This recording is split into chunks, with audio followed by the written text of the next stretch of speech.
রূপ যদি আশীর্বাদ হয় তাহলে আমার জীবন কেন অভিশাপ হয়ে গেল? প্রাচীন ভারতের এক সমৃদ্ধ শক্তিশালী নগর ছিল বৈশালী।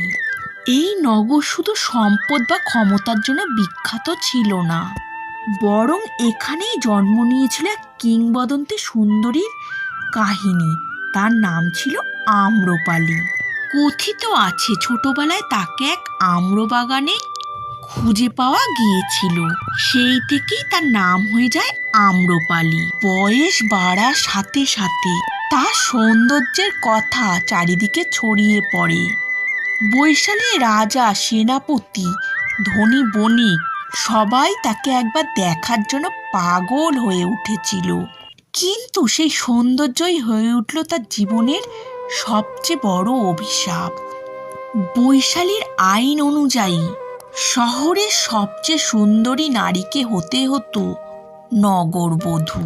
অর্থাৎ সে কারো স্ত্রী হতে পারবে না, কারোর প্রেমিকা হতে পারবে না।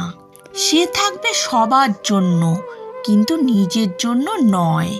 এইভাবেই আম্রপালির জীবন বন্দী হয়ে গেল রাজপ্রাসাদের বিলাসিতার মধ্যে। তার প্রতিটি রাত কাটত রাজাদের সামনে নাচ গান করে। অসংখ্য মানুষ তার রূপের প্রশংসা করত, কিন্তু তার হৃদয়ের একাকিত্ব কেউ বুঝতে পারত না। রাতের শেষে যখন সে একা ঘরে ফিরত, আয়নার সামনে বসে নিজেকেই প্রশ্ন করত, আমার রূপ সবাই চায়, কিন্তু আমার মনকে কেউ কেন দেখে না? ঠিক সেই সময় অন্যদিকে এক ভয়ঙ্কর পরিকল্পনা তৈরি হচ্ছিল।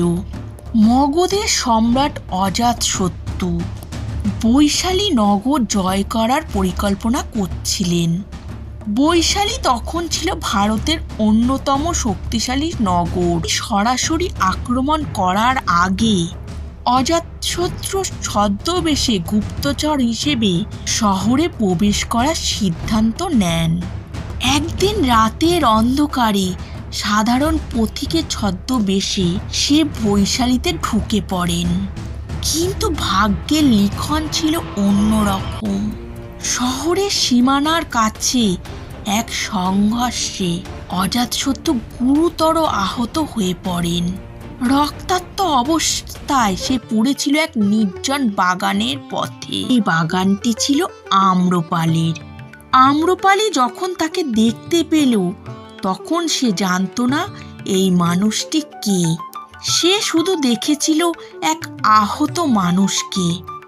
তার পরিচয় না জেনেই সে তাকে নিজের গোপন বাগানে নিয়ে গিয়ে সেবা করেছিল। অজাতশত্রু নিজের পরিচয় গোপন রেখে বলল, সে শুধু এক সাধারণ পথিক। দিন কেটে যেতে লাগলো। বাগানে নির্জনতায় তাদের মধ্যে শুরু হলো কথোপকথন। জীবন নিয়ে, স্বাধীনতা নিয়ে, যুদ্ধ আর শান্তি নিয়ে। প্রথমবার কেউ আম্রপালির সাথে নগরবধূ হিসেবে নয়, একজন মানুষ হিসেবে কথা বলছিল।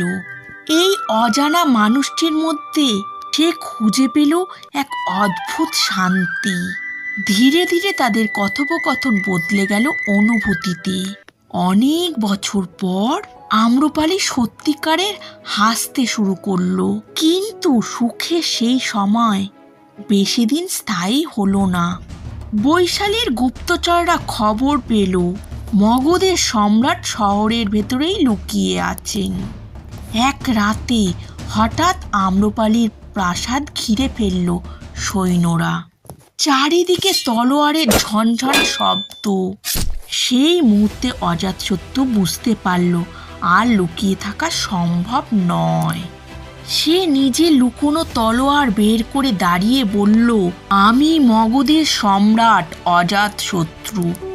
এই কথা শুনে আম্রপালি যেন পাথর হয়ে গেল। সে বুঝতে পারল যাকে সে ভালোবেসেছিল সে এসেছে তার নিজের শহর ধ্বংস করতে। অজাতশত্রু দ্বিধায় পড়ে বলল, আমি বৈশালী জয় করতে এসেছিলাম, কিন্তু তোমার রূপ আমাকে বন্দি করে ফেলেছে। কিন্তু রাজনীতি আর যুদ্ধ কখনো প্রেমের কথা শোনে না। এর মধ্যেই মগধের বিশাল সেনাবাহিনী বৈশালীর দিকে এগিয়ে এলো। শুরু হলো এক ভয়ঙ্কর যুদ্ধ। আকাশ ভরে গেল আগুনের তীর দিয়ে। শহরের প্রাসাদে আগুন লাগলো। চারদিকে শুধু ধ্বংস আর চিৎকার। আম্রপালি প্রাসাদের বারান্দা থেকে সেই ভয়ঙ্কর দৃশ্য দেখছিল। যে মানুষটিকে সে ভালোবেসেছিল সেই মানুষটি তার শহরকে আগুনে পুড়িয়ে দিচ্ছে। সে কাঁদতে কাঁদতে চিৎকার করে বলল, এই যুদ্ধ থামাও। কিন্তু তখন আর কিছু থামানোর ছিল না। যুদ্ধ শেষ হওয়ার পর বৈশালী হয়ে গেল ধ্বংসস্তূপ। অজাতশত্রুও বুঝতে পারল এবার তার ক্ষমতার লোভ একটি শহরকে ধ্বংস করে দিয়েছে। ঠিক সেই সময় বৈশালীতে আগমন হলো এক মহান সাধকের। তিনি ছিলেন গৌতম বুদ্ধ। আম্রপালি তার সামনে গিয়ে দাঁড়ালো। তার চোখে ছিল অপরাধ বোধ, তার হৃদয়ে ছিল অসীম ক্লান্তি। সে কাঁদতে কাঁদতে বলল, যদি আমার এই রূপ এত ধ্বংসের কারণ হয় তবে আমি আর এই রূপ চাই না। তারপর সে নিজের সব অলংকার খুলে ফেলল, নিজের দীর্ঘ চুল কেটে ফেলল। আর সেই দিন থেকে বৈশালী নগরবধূ আম্রপালি হয়ে উঠল এক বৌদ্ধ ভিক্ষুণী। বিলাসিতা, প্রেম আর যন্ত্রণার জীবন ছেড়ে সে বেছে নিল শান্তির পথ। ইতিহাস আজও বলে, যে সৌন্দর্য একসময় রাজাদের পাগল করেছিল শেষ পর্যন্ত সেই সৌন্দর্যই খুঁজে নিয়েছিল মুক্তি। নমস্কার।